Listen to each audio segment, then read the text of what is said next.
এই ওখানে দাঁড়া, এদিকে আই। কেন স্যার? মালমুল কি খাস? খাস না স্যার। এই এলাকায় গাঁজার ব্যবসা কিটা করে? নাম ক রে। তুই বাগানতেও যাসলি কেন? তোর বাগানে কি কাজ? স্যার কিরা গাজার ব্যবসা করে আমি জানি না স্যার। বিদেশে মাত্র 5 দিন আই স্যার। আর ওই বাগানের মধ্যে আমার জমি আছে, সেই জমি থেকে উঠে আসছিলাম। বিদেশে মাত্র 5 দিন আইছি স্যার।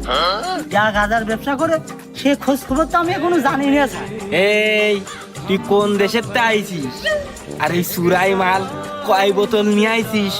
চল তোর বাড়ি চল, এখনই তোর বাড়ি রেট দেবো, চল।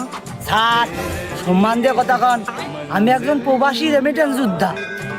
আপনার নামে কিন্তু মানহানি মামলা করবানে। এই তুই কি সত্যি আইছিস? এরকম কিন্তু ভুলভাল নিউজ আবল